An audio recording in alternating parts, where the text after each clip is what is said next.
ক্যালকুলেটরটি আমরা ব্যবহার করে থাকি হিসাব কিতাবের জন্য।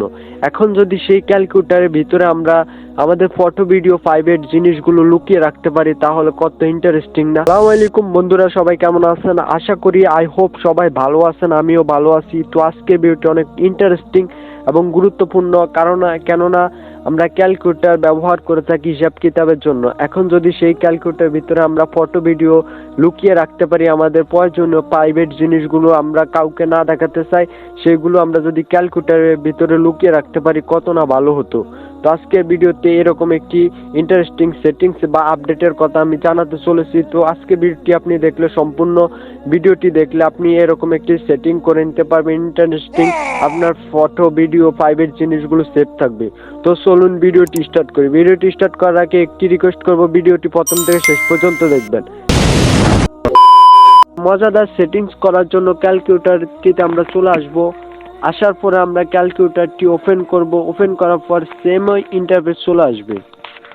তো এখানে আপনি অঙ্ক করতে পারবেন, দেখতে পাচ্ছেন। আমি অঙ্ক যদি করি তাহলে হবে, দেখতে পারবেন আমি খুব সহজ অঙ্ক করতে পারবো। দেখতে পাচ্ছেন অঙ্ক হয়ে গেছে। তো এখানে আপনি আপনার ফটো ভিডিও লুকিয়ে রাখতে পারবেন। তো আমি যদি তো দেখতে পাচ্ছেন আমার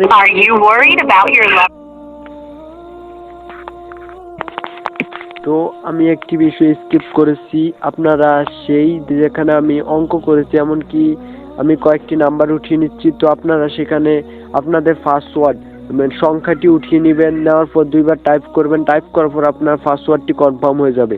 তো এখানে আপনি ইমেজ, ভিডিও, অডিও, এমনকি আপনার অ্যাপসগুলো আপনি লুকিয়ে রাখতে পারবেন। তো এখন আমি সেই অ্যাপটি দেখাচ্ছি। তো আমি প্লাস আইকনে ক্লিক করছি। ক্লিক করার পর ফটো আইকনে ক্লিক করব। ক্লিক করার পর আমি যদি এখান থেকে একটা ফটো হাইড করে নেই, তো দেখতে পাচ্ছেন ফটোটা হাইড হয়ে গেছে। তো আপনি এভাবে চাইলে এখান থেকে খুব সহজে ফটো, অডিও, ফাইল সবকিছু, ক্যামেরা হাইড করে রাখতে পারবেন।